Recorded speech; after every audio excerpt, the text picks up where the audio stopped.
Assalamualaikum. This is the week 12 or the ODL week number 3, and the topic that we are going to cover today is the design of spur gear and helical gear. Previous 2 weeks में हमने force analysis gear का cover किया था, जिसमें 4 gear types जिसमें spur था, helical, bevel और warm gear, उनको हमने अंडर स्टडी हम लेके आए थे। आज जो है हम प्रॉपर डिज़ाइन की तरफ जाएंगे और जो है स्ट्रेस एनालिसिस, स्ट्रेसेस वगैरह भी फाइंड आउट करेंगे और देखेंगे डिफरेंट पैरामीटर्स किस तरह इसमें यूटिलाइज होते हैं। सो सबसे पहले जो है जब हम स्टार्ट करेंगे, जो सबसे कह लेंगे सबसे पहले जो काम गियर्स पे अगर किसी ने किया था तो वो लेविस ने किया था, जिसने जो है लेविस बेंडिंग इक्वेशन जो है डेवलप की थी back in 19th century। It is a perfect tool, an equation for estimating the bending stresses in gear tooth, in which the tooth form entered into formulation। इनके जब जो है आपके पास 2 gear का मैशअप हो रहा है और वो इन कांटेक्ट आ रहे हैं, उस केस में जो है आपके पास जो बेंडिंग फोर्सेस लगेंगी। देखें 2 तरह की फोर्सेस आपके पास गियर मैशअप में आ रही होंगी, एक आपके पास बेंडिंग फोर्सेस हैं, दूसरी आप जो है कांटेक्ट फोर्सेस आप उसे कह सकते हैं। सो जब बेंडिंग फोर्सेस जो हैं इस पे अप्लाई होंगी तो उस केस के लिए ये परफेक्ट एक है टूल है जिससे आप ये फाइंड आउट कर सकते हैं। अगर इसकी डेरिवेशन में जाना है, सिंपल हम इस केस को एक तो 2 अजम्पशंस हम यहाँ करेंगे। फर्स्ट वन तो ये है कि हम ये एज्यूम करेंगे कि ये जो मैक्सिमम हमारे पास स्ट्रेस है वो इस पॉइंट ए के ऊपर अकर हो रही होगी, और सेकंड जब हम अजम्पशन लेते हैं वो ये है कि हम इस पॉइंट ए को सॉर्ट ऑफ हम या इस केस को हम इस तरह से लेके चलते हैं कि जिस तरह ये कैंटिलीवर बीम है। कैंटिलीवर बीम में हमने ये फार्मूला कवर आप लोग करके हैं, मैकेनिक्स ऑफ मटेरियल में इस फार्मूला को हम यूटिलाइज़ करते हैं। यहाँ एफ़ जो है वो फेस विड्थ है, टी जो है वो थिकनेस है। सो वो क्रॉस सेक्शन जो है वो एफ़ क्रॉस टी बन रहा है, जो कि आपको कैंटिलीवर बीम के जो डायग्राम है वहाँ से भी विजिबल है। और कंप्लीट एक डेरिवेशन है, हम जो है डेरिवेशन में हम लाजमी बातें नहीं जाएंगे, और इसके अलावा जब ये कम्प्लीटली इसको सॉल्व करते हैं और जो लोड है वो सिर्फ इस केस में हम टेंजेंशियल कंपोनेंट हम ले रहे होते हैं। जो हमारे पास लेविस बेंडिंग इक्वेशन है वो जो है रेडियल कंपोनेंट जो है उसको कंसिडर नहीं करती, इसके आगे चल के अभी हम जिक्र भी करेंगे। जब कंप्लीट डेरिवेशन करते हैं तो एक जो हैंड पे कंपोनेंट आएगा y, जिसको हम लुईस फॉर्म फैक्टर कहते हैं। इस इक्वेशन के डेवलप होने के बाद जो लुईस फॉर्म फैक्टर है उसमें इस वैल्यू को हम चेंज कर देते हैं, पाई y के साथ रिप्लेस करते हैं, और इन द एंड जो है हमारे पास एक कैपिटल Y आ जाता है फाइनल इक्वेशन में। ओके, अब जो हमारे पास y है इसका मतलब क्या है? इसका मतलब यह है कि only bending of the tooth is considered and at the compression due to the radial component of the force neglect, जो कि अभी हमने बात की। इसके अलावा जो टेबल है उसमें आप देख सकते हैं कि हमारे पास ये नंबर ऑफ़ टीथ के अगेंस्ट जो है ये y की वैल्यू मौजूद है, और ये तमाम वैल्यू जो हैं 20 डिग्री के प्रेशर एंगल पे हैं। इसकी इम्प्लीकेशंस क्या हैं जो हम ये फैक्टर यूज़ कर रहे हैं? सबसे पहले जो है जो यानी कि कह लें कुछ अजम्पशंस हैं यहाँ जो हम इस लेके चलते हैं। फर्स्ट वन ये है कि teeth do not share the load, ठीक है, हर एक पे डिफरेंट जो है लोड एक चल रहा है कि ये बेसिक इसकी अजम्पशन है। और एक ये है कि the greater force is exerted at tip of the tooth, हमने पॉइंट ए पे जो है लोड लिया, बेसिकली उसको हम यहाँ रेफ़र कर रहे हैं। उसके अलावा जो है जो एक यानी कि कल नेसेसरी है इसको यूज़ करने के लिए, जो contact ratio that should be greater than 1, around 1.5 at least होनी चाहिए फॉर क्वालिटी गियर सेट। ये हमने गियर के नॉमेनक्लेचर में डिस्कस भी किया था। ओके, मगर अगर हम एक्चुअल केस देखते हैं तो जो हैवीएस्ट लोड है वो अकर हो रहा था मिडल ऑफ द टूथ के ऊपर, ठीक है, that would B occurring somewhere around here, ये जो मेन पार्ट है यहाँ मिडल में। यानी कि एक तरह से कह लें कि ये कुछ इस किस्म का सिनेरियो कि एक पेयर जो आपके पास टीथ का है वो इन कांटेक्ट आ रहा होता है और वो बेंडिंग स्ट्रेसेस लग रही होती हैं दूसरे टीथ पे, और उसी टाइम पे एक और दूसरा जो गियर्स का सेट होगा जो अपोजिट टीथ हैं वो उस टाइम उनका कांटेक्ट ख़त्म हो रहा होगा। सो ये जो है इसका कह लें कि इम्प्लीकेशंस हैं, ये कह लें कि इसके जो है कुछ रिक्वायरमेंट्स है जिसको हम यूज़ करते हुए कंप्लाई करते हुए हम यूज़ कर सकते हैं। साथ ही जो है कंफ्यूजन भी दूर करता चलूँ, if you are wondering what is the capital P is the diametral pitch which is measured in teeth per inch. और जो हमारे पास यहाँ स्मॉल p था, this one that was circular pitch, और जो है हमने फार्मूला कवर करके आए हैं। Small p is equal to इनके circular pitch is equal to pi over p, और इवेंचुअली हम यहाँ से डायमीट्रल पिच फाइंड आउट हम कर लेते हैं। सो इस फार्मूला को हमने यूटिलाइज़ किया, और ये नंबर ऑफ़ टीथ के अगेंस्ट जो है y की वैल्यूज़ नोन है, जिसको हम आगे न्यूमेरिकल में जाके यूज़ भी करेंगे। ओके, ये तो था इनिशियल जो वर्किंग हुई थी। उसके बाद जो वर्किंग हुई है वो बेसिकली इसके डायनामिक इफ़ेक्ट पे हुई है।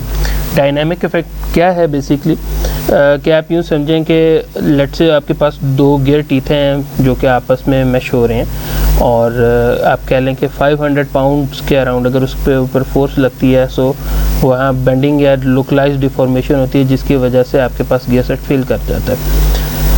बट अगर लेट से आप वेलोसिटी जो है आप किसी, अब लाजिम होता है गियर सेट है तो किसी न किसी वेलोसिटी या आरपीएम पे रोटेट कर रहे होंगे। सो लेट से एक वेलोसिटी है v1, उस पे जाके आपके पास ये जो गियर सेट है ये लेट से 250 पाउंड्स पे ही जो है गियर फेल हो जाता है। तो इस केस में हम एक कांस्टेंट हम कंसिडर करते हैं जिसको हम kv हम कहेंगे या वेलोसिटी फैक्टर कहेंगे, वो इस केस में 2 होगा, जो कि आपको यहाँ फार्मूला भी आपको देखने को मिल रहा है। कास्ट आयरन कास्ट प्रोफाइल के अगर गियर हैं तो उनके लिए ये इक्वेशन है। अगर लेट से कट और मिलिंग आपने की हुई ऑपरेशन, सो ये जो है आपके पास फार्मूला यूज़ होगा। वेलोसिटी जो है वो fpm में है, फीट पर मिनट में है। और ये सबसे पहले 19th सेंचुरी में जो है कार्ल जी बार्थिस ने बेसिकली इंट्रोड्यूस कराया था कॉन्सेप्ट। सो इसके नाम पे जो है ये प्रोफाइल है। ये तमाम जो है फार्मूलाज उसके जो है मरहूने मेहनत हैं उसकी वजह से। सो अगर हम इसको एक बार रीड आउट कर लें, so when a pair of gear is driven at moderate or high speed and noise is generated, it is certain that dynamic effects are present. या आई थिंक हम लोग बारहा डिस्कस कर सकें, डिज़ाइन ऑफ शाफ्ट के अंदर भी हमने यह बात की थी। और हम यहाँ देख रहे हैं कि जब हम गियर जब डिज़ाइन करेंगे तो हम इस पैरामीटर को भी कंसिडर करेंगे। जो एक किस्म में कॉन्सेप्ट आ रहा है वो आ रहा है साइक्लॉइडल टीथ का। सो उसको हम कॉन्सेप्ट को कवर करने की कोशिश करते हैं। जो आजकल हम गियर की प्रोफाइल यूज़ करते हैं दैट इज़ इनवॉल्यूट टीथ। सो अगर हम साइक्लॉइडल टीथ की बात करें, सो ये देख लें, ये दोनों में डिफरेंस है कि आपके पास जो इनवॉल्यूट टीथ है वो हर एक पॉइंट पे एक इनवॉल्यूट प्रोफाइल बनेगी, जबकि साइक्लॉइडल प्रोफाइल सॉर्ट ऑफ कुछ इस तरह से है कि एक जो सरफेस है वो लेट से एक वेव की फॉर्म में जो है उसके साथ साथ ये गुलाई में बेसिकली वो डिस्टेंस कवर कर रही है। वो मज़ीद जो है यहाँ से कवर हो जाएगा अगर हम अगर इस वीडियो को देखें और यहाँ से अब ये साथ साथ आप देखते जा रहे हैं कि ये that is basically cycloidal profile.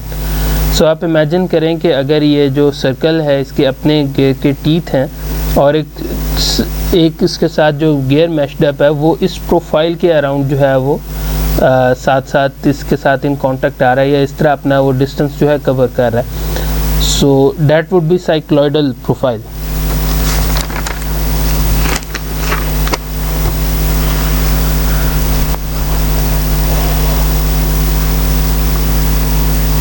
Okay जी, ये यहाँ वीडियो एंड हो जाती है।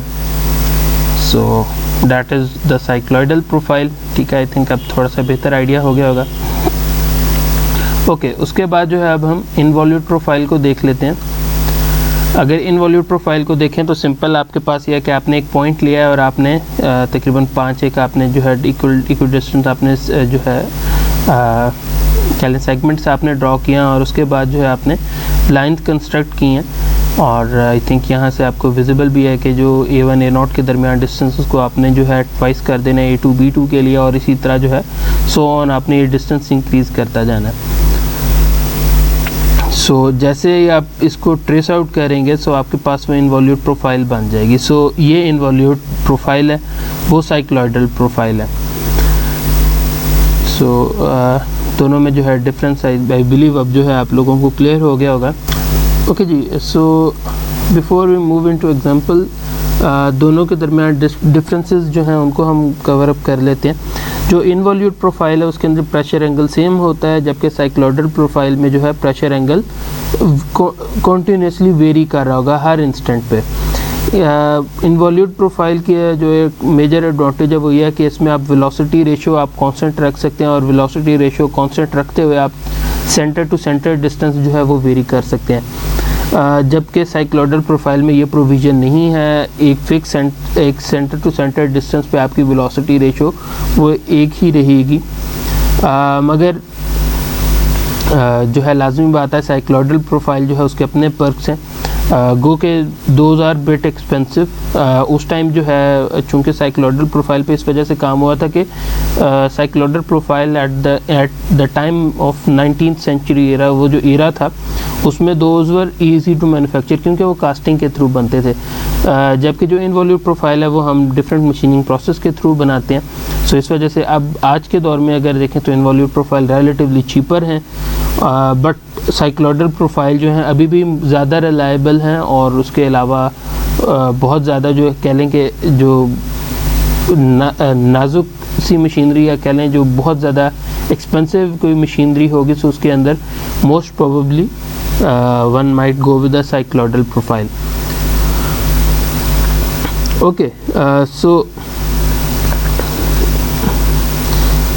इसी तरह जो है यहाँ अब हम एग्जांपल को देख लेते हैं। ओके, उसके बाद जो है यहाँ जो बाथ इक्वेशन थी उसको मज़ीद मॉडिफाई किया गया था, और डिफरेंट पैरामीटर्स जो हैं या डिफरेंट प्रोफाइल्स के लिए डिफरेंट फार्मूलाज डेवलप किए गए थे वेलोसिटी फैक्टर के। इसमें जो एक कह लें organisation that is worth mentioning, that is AGMA, American gear manufacturers association, जिसने डिफरेंट फार्मूलाज रूल्स ये सेट किए हैं जिनको बेस करते हुए कह लें कि ऑल अक्रॉस द ग्लोब जो है बेसिकली गियर मैन्युफैक्चर किए जाते हैं। यहाँ आप देख रहे हैं इक्वेशंस में आपके पास हॉप्ड और शेप्ड प्रोफाइल है, या फिर कास्ट आयरन कास्ट प्रोफाइल है, उसके लिए डिफरेंट है, कट मिल्ड के लिए डिफरेंट है, सो हर एक केस के लिए डिफरेंट है। ओके, सो कुछ जो है आपके पास यहाँ SI यूनिट्स में है, कुछ आपके पास इंपीरियल यूनिट्स में है, और आपके पास अगर यही स्ट्रेस आपने फाइंड आउट करनी है और उसको आपने जो है मैट्रिक वर्जन में लिखना है, तो उसमें मॉड्यूल का इजाफा हो जाएगा, बाकी फार्मूला जो है वो सेम रहेगा, P जो है उसको वो चेंज अप होगा सिंपल। सो ओके जी, सो नेक्स्ट हम जो है एग्जांपल पे आ जाते हैं, जहाँ हमें गिवन है कि stock spur gear is available having a diametral pitch of 8 teeth per inch और 1.5 इंच फेस, ये भी हमें गिवन है, नंबर ऑफ टीथ हमें 16 गिवन है, and a pressure angle of 20 degree. Material हमें गिवन है कि जी 1020 स्टील है ये, और डिज़ाइन फैक्टर हमें दे दिया है 3 का, and we have to find the horsepower output of the gear corresponding to a speed of 1200 revolution per minute at moderate applications। so अगर जो है हम डाटा को देखते हैं मटेरियल प्रॉपर्टीज़ जो गिवन है 1020 स्टील के लिए, जो अल्टीमेट टेंसाइल स्ट्रेंथ है दैट इज़ अराउंड 55 kPSI, ठीक है, ये गिवन है डाटा। उसके अलावा जो यील्ड स्ट्रेंथ है वो भी हमें गिवन है 30 kPSI, मगर हमें यहाँ ये भी गिवन है कि जो फैक्टर ऑफ सेफ्टी है ये हमने 3 पुट करना है। सो अगर ये 3 पुट करना है, इसका मतलब है कि हमारे पास जो मैक्सिमम अलाउएबल स्ट्रेस होगी डैट वुड बी 10 kPSI, ठीक है, यानी कि 30 को सिंपली आप 3 से डिवाइड कर दें 10 आ जाएगा। ओके, उसके अलावा जो है यहाँ आप देख सकते हैं कि हमें जो है डायमीटरल पिच हमें यहाँ दी हुई थी, उसको हम यूज़ करेंगे, और हमें टोटल नंबर ऑफ़ टीथ के बनते हैं, इन दोनों को यूज़ करते हुए हम पिच डायमीटर फाइंड आउट कर सकते हैं। और अगर पिच डायमीटर हम फाइंड आउट करने की कोशिश करते हैं तो वो हमारे पास इवेंचुअली 2 इंच आएगा। इसको यहाँ मेंशन भी कर देते हैं कि ये पिच डाया है। अगर पिच डाया फाइंड आउट कर लिया तो हमारे पास जो एंड पे बार का फार्मूला है वो ये है। यहाँ दो चीज़ें हमारे पास ज़रूरी होंगी फाइंड आउट करना, एक हमारे पास टेंजेंशियल लोड और एक वेलोसिटी।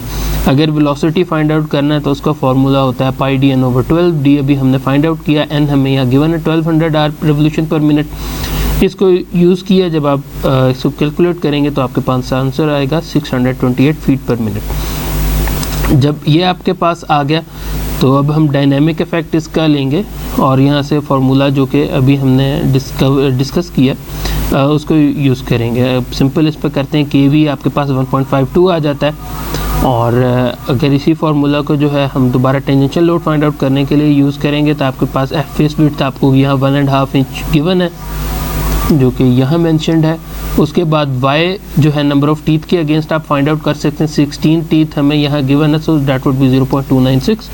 अलाउएबल स्ट्रेस जो है दैट इज़ 10 kpsi, अभी हमने यहाँ डिस्कस किया था। उसके अलावा KV जो कि हमने यहाँ फाइंड आउट कर लिया, और उसके बाद P है जो कि डायमीट्रल पिच है जो कि 8 टीथ पर इंच हमें डाटा में इस क्वेश्चन की स्टेटमेंट में गिवन है। सो उसको यूटिलाइज़ करेंगे 365 LBF आएगा।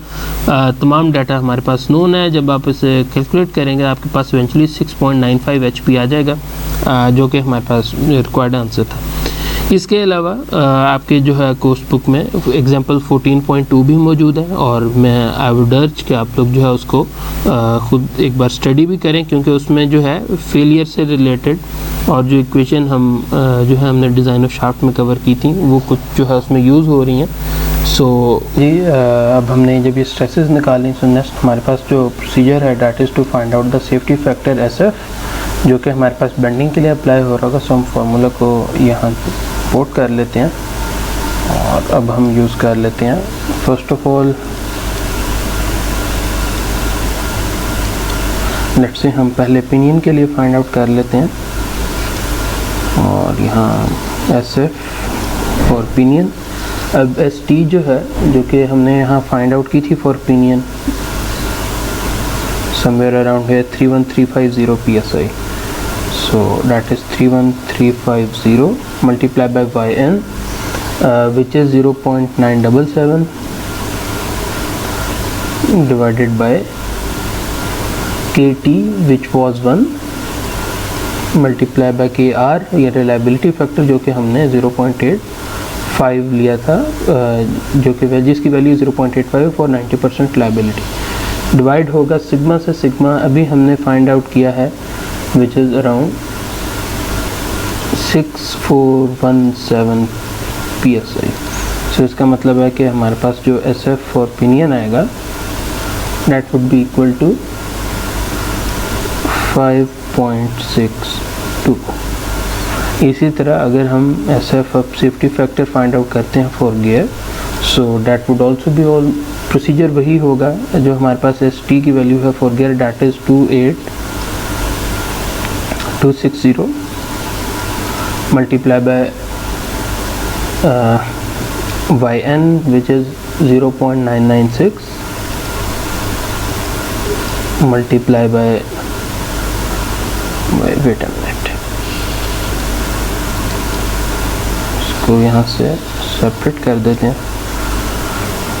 Okay, so 0.966 multiply by sorry यहाँ डिवाइड होगा ये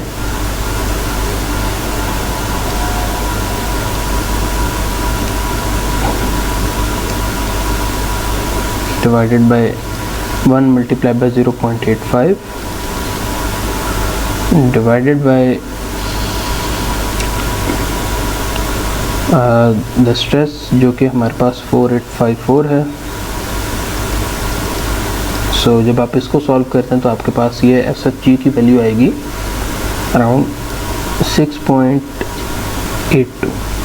सो ये हमने फर्स्ट वन हमने कंप्लीट कर लिया है इन केस ऑफ बेंडिंग। उसके बाद जो नेक्स्ट हमारे पास है वो हमने पिनियन के लिए फाइंड आउट करना है। सो अगर हमने पिनियन के लिए फाइंड आउट करना है सो हम फार्मूलाज जो है पहले इंपोर्ट करा लेते हैं और उसके बाद जो है हम इसको सॉल्व कर लेंगे। सो यहाँ हम टॉप पे देखें, नहीं यहाँ फार्मूला नहीं है, सॉरी फार्मूला इंपोर्ट कराते हैं और उसके बाद जो है इसको हम सॉल्व कर लेते हैं। इस फैक्टर ऑफ सेफ्टी को for the number of cycles और जो हम फाइंड आउट करने जा रहे हैं उस केस में जो है आप इसको इसी तरह ही लें, ठीक है। अगर और इसको स्क्वायर्ड की वैल्यू से जो है जब आप स्क्वायर करते हैं 1.34 आपके पास इवेंचुअली आ जाता है। ओके, जो हमने यहाँ टेबल A24 यूज़ किया था उसका एक्सप्रेशन यहाँ गिवन है कि ASTM नंबर 50 है, उसके अगेंस्ट जो ब्रिनल हार्डनेस है डेट इज़ 262, जिसको हमने यूटिलाइज करते हुए न्यूमेरिकल सॉल्व किया था। सो यहाँ तक अर्लियर जो प्रायर वर्क था उसको हमने कवर अप कर लिया है। उसके बाद जैसे हमने पहले डिस्कस किया, there are 2 types of failure in gear. First one जो है वो बेंडिंग फेलियर है, जिसके ऊपर आपके पास लीव्स इक्वेशन भी थी। Failure by bending occurs when significant tooth stress equals or exceed either the yield strength or bending endurance strength. यानी कि दोनों फिनोमेना उसमें अकर हो रहे हैं कि या तो जो है वहाँ लोकलाइज यील्डिंग हो रही है, बेंडिंग लिमिट है, एंड्योरेंस स्ट्रेंथ है, उसको जो है वो अचीव कर गया। आप यहाँ देख सकते हैं जो आपके पास यहाँ एनिमेशन है, वहाँ देख सकते हैं कि जहाँ बेंडिंग स्ट्रेस उसको मेंशन किया गया। उसके अलावा सेकंड जो है वो आपके पास कॉन्टैक्ट स्ट्रेसेस हैं। Contact stresses surface failure occurs when significant contact stress equals or exceed the surface endurance strength. उस सरफेस के ऊपर जब जो उसकी लिमिट जो है वो पास कर जाएगी, सो वहाँ जो है आपके पास पिटिंग फेलियर या फिर कॉन्टैक्ट फेलियर आपके पास आ सकता है।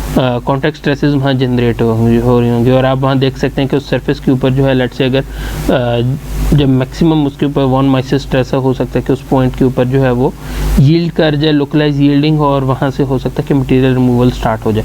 So that is contact stresses.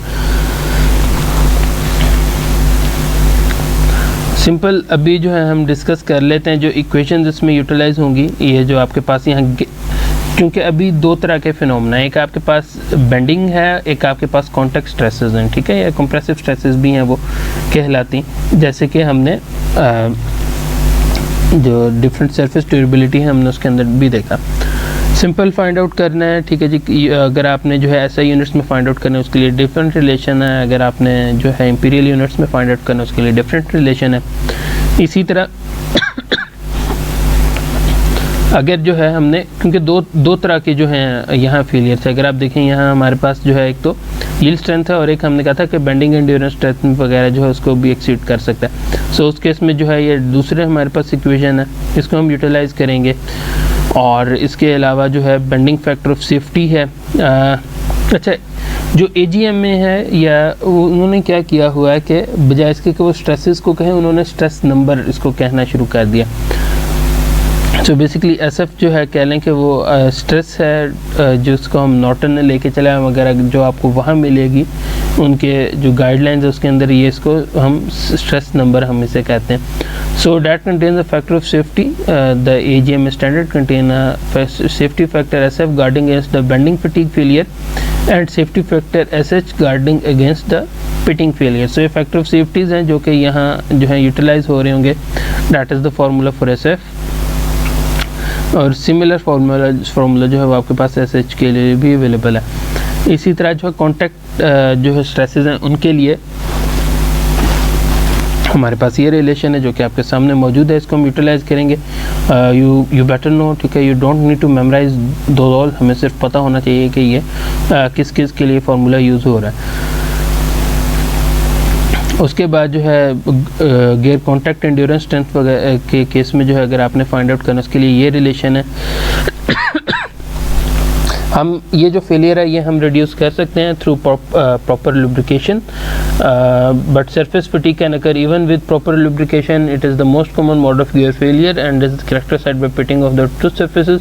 The damage is caused by repeated contact stresses, ठीक है, अभी हम पहले भी डिस्कस करके और आपके साथ जो इमेज आप वहाँ देख सकते हैं कि वहाँ से हल्का सा मटीरियल मूव हुआ, सो वहाँ यानी कि ये पिटिंग फेलियर है। ओके, इसी तरह जो है वेयर के अगेंस्ट जो है फैक्टर ऑफ सेफ्टी एसएच जो कि हमने यहाँ जो है हम यहाँ डिस्कस करके आए थे कि SF हमने डिस्कस कर लिया था और SH हमारे पास रहता था। SH के लिए ये इक्वेशन यहाँ मौजूद है। ये वेयर के अगेंस्ट जो है फैक्टर ऑफ सेफ्टी है। सो अभी तक हमने जो इक्वेशंस हमने कवर किए हैं, फर्स्ट वन हमने इक्वेशन कवर किया कि गियर की बेंडिंग स्ट्रेस के अगेंस्ट जो है कह लेंगे सिंपल जो यील्डिंग है उसके अगेंस्ट जो है क्या स्ट्रेसेस, यानी कि आप किस लेवल से आप एक्सीड नहीं कर सकते। बेसिकली हमने स्ट्रेसेस फाइंड आउट करने के लिए फार्मूला कवर किया।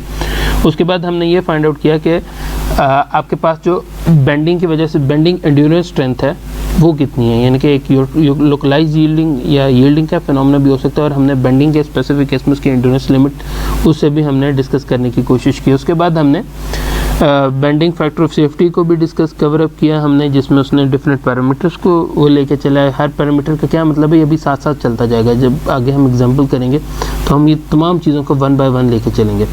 अगर आपने देखना है तो एस टी जो है यहाँ मैक्सिमम अलाउएबल बेंडिंग स्ट्रेस है, वाई एन जो है हमने कवर किया था, आपके पास लेविस फैक्टर है, के टी जो है डैट इज़ टेम्परेचर फैक्टर, के आर जो है रिलायबिलिटी फैक्टर है। इसी तरह जो है गियर कांटेक्ट में जब आ जाता है तो लाजमी आता है वहाँ उसकी एंड्योरेंस स्ट्रेंथ जो है वहाँ क्या लिमिटेशन है अगेंस्ट पिटिंग रेजिस्टेंस, सो उसको हमने यहाँ देखा। उसके अलावा जो है पिटिंग के अगेंस्ट जो है फैक्टर ऑफ सेफ्टी है वो यहाँ डिस्कस्ड है। सो हमने ये दोनों फेलियर्स को भी कवर कर लिया और उनके फैक्टर ऑफ सेफ्टी को भी हमने कवर कर लिया। Sorry, this one is for the gears only. और आपके पास यहाँ अब ये देखें, ये gear contact endurance strength equation, उसके बाद ये जो gear contact endurance strength equation, ठीक है, वही जो है इसका चल रहा है, ठीक है। उसके बाद जो है आपके पास gear factor of safety equation आ जाती है जहाँ डिफरेंट फार्मूलाज यूज़ हो रहे हैं और इसको अभी हम देखते हैं। ये आपकी बुक के अंदर यहाँ गिवन है कि जो है इस प्रोसीजर के थ्रू आपने स्टेप बाय स्टेप हमने चलना है। और ये हमारे पास एग्जांपल है, इस एग्जांपल को हम देख लेते हैं।